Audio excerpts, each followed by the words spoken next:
About Swami Sri Yukteswar, Paramhansa Yogananda said, "My guru was reluctant to discuss the superphysical realms. His only wondrous aura was that of perfect simplicity. In conversation, he avoided making startling references. In action, he was expressive and free. He perfectly fitted the Vedic definition of a man of God. In regard to his kindness, he was softer than a flower, and on the principles at stake, he was stronger than thunder. His feet were firm on the earth, and his head was firm in the paradise of heaven. This unerring composure of a saint is more impressive than any sermon. Yet each of his utterances was sculpted by wisdom, the essence of omnipresent truth." The Sacred Science, Swami Sri Yukteswar. A worthy leader has the desire to serve, not to dominate. Those who remove our afflictions, who dispel our doubts and give us peace, are the true teachers. Their opposites, those who increase our doubts and difficulties, are harmful and should be avoided like poison. If you do not like my words, you can leave at any time. I want nothing from you except your own improvement. Stay only if you feel benefited. Topic 1. The Human Condition. The power of unfulfilled desires is the root of all human bondage. Man's purpose is to free himself completely from unhappiness. Only when he casts out all pain, with no possibility of return, will he have reached the supreme goal. When man understands the true nature of creation, he recognizes the prison that makes him forget his true self, which is the cause of all his sufferings. All men are shadowed by much shame, so do not judge, forget the past. Human conduct is never trustworthy until it is anchored in the divine. The superficial vision of the common man cannot penetrate the spiritual state of transcendental understanding. They try in vain to imagine the realization, but it is inconceivable. Some people try to become tall by cutting off other people's heads. Human life is surrounded by sadness until we know how to tune in to the divine will, whose path runs counter to selfish intelligence. A keen intelligence is double-edged. It can be used constructively or destructively. Like a knife, to cut the wound of ignorance, or to behead oneself. Intelligence is guided correctly only after the mind recognizes the inevitability of spiritual law. In superficial men, small fish cause much commotion. In oceanic minds, whales hardly stir. Ordinary love is selfish, rooted in desires and satisfactions. But divine love is unconditional, boundless, and unchanging. The flux of the human heart is gone forever with a touch of pure love. Topic 2. Desire. Do not be tempted by the provocation of a pretty face. How can a slave of the senses enjoy this world? Flavors escape him as he crawls in the primeval mud. All criteria of discrimination are lost to a man who is captive to his lust. The body is a treacherous friend, give it its due, and no more. Pain and pleasure are transient, bear all dualities calmly, while simultaneously trying to free yourself from its dominion. Just as the purpose of eating is to satisfy hunger and not greed, so the sexual instinct is designed for the propagation of the species according to natural law, and never for the kindling of insatiable desires. Destroy these desires now. Even when the flesh is weak, the mind must constantly resist. If temptation assails you with cruel force, overcome it with impersonal analysis and an indomitable will. Conserve your powers. Every natural passion can be mastered. Be like the vast ocean, which absorbs all the rivers of the senses. The strong impulse of desire is the greatest enemy of man's happiness. Wander through the world like a lion of self-control, and see that the toads of weakness cannot touch you. Wisdom is the greatest purifier. In it a true devotee finally frees himself from all extinguishing compulsions.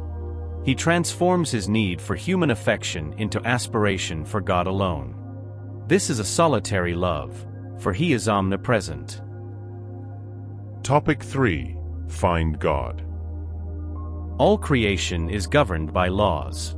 Those that manifest in the outer universe are discovered by scientists and are called natural laws. But there are laws that govern the realms of consciousness, and which can be known only through the inner science of yoga. It is not the physical scientist, but the fully self-realized master who understands the true nature of matter. The law of gravity has always been the same, before or after Newton. The cosmos would be quite chaotic if its laws could not operate without the approval of human belief. The scientific attitude to any subject, to prove whether a hypothesis is real or false, is never a matter of belief. Therefore, you must discover for yourself why God's love is an eternal truth. He answers all and works for all. Just as he sent rain at my request, so he fulfills every sincere desire of the devout. Men seldom realize how often God listens to their prayers. Heirs all who approach him with trust. His children must have implicit faith in the loving kindness of their omnipresent Father. Holiness is not an idiocy. Divine perceptions are not incapacitating. It is the active expression of virtue that gives rise to the keenest intelligence. Contemplation of God should not be an excuse for material carelessness. But remember, finding God means the burial of all sorrows. Topic 4. Be yourself. Forget that you were not born an Indian, and forget that you are not an American. Take the best of both and be yourself, a child of God. Seek and incorporate into your being the best qualities of all your brothers scattered throughout the earth in various races. Do not confuse understanding with a broader vocabulary. Sacred writings are only beneficial if one stanza at a time is assimilated slowly. Continuous intellectual study results in vanity and the false satisfaction of undigested knowledge. But man does not easily return to simplicity. He rarely deals with God, but rather with pompous spiritual texts. This happens because his ego is satisfied with his power of understanding. Endless literary controversies are for lazy minds. Without the spirit, any form is useless. When the conviction of a truth is not only in your brain, but in your being, you can attest to its meaning.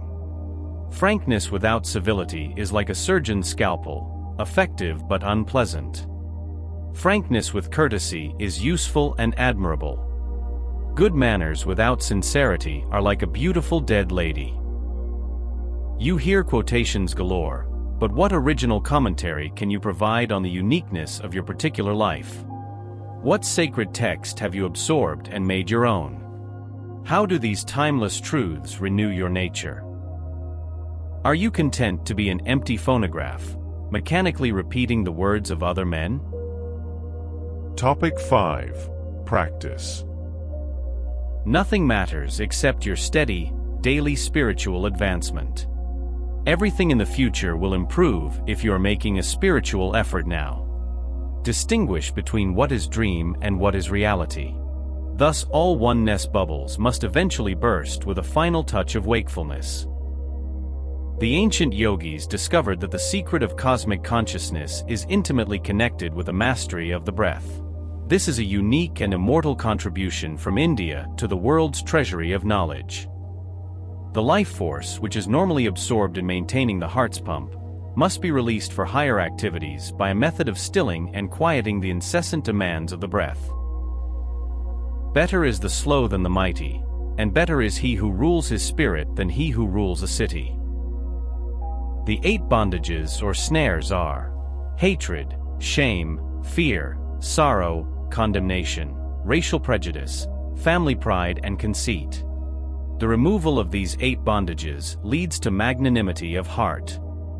The firmness of moral courage, when attained, removes all obstacles in the path of salvation.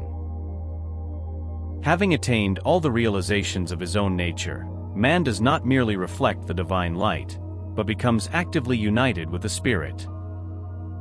Broad love makes man's heart pure, and brings perfect health to his body and mind, for it enables him to understand rightly the guidance of nature. After the mind has been cleared of sensory obstacles, meditation provides a twofold proof of God. First, there is a constant joy, which is an evidence of the divine existence, and this convinces our every atom. Second, it is finding instant guidance and an adequate answer to all our difficulties. God is inexhaustible. As you continue your meditations over the years, He will dazzle you with infinite ingenuity. Devotees like you, who have found the path to God, never dream of exchanging Him for any other happiness. He is alluring beyond thought and beyond all competition. It is the Spirit of God that actively sustains all the forms and forces of the universe. Yet He is transcendental and indifferent in the uncreated void beyond the worlds of phenomena. Saints who realize their divinity, even while in the flesh, have a twofold existence. They engage in worldly work and remain immersed in their inner state of supreme bliss.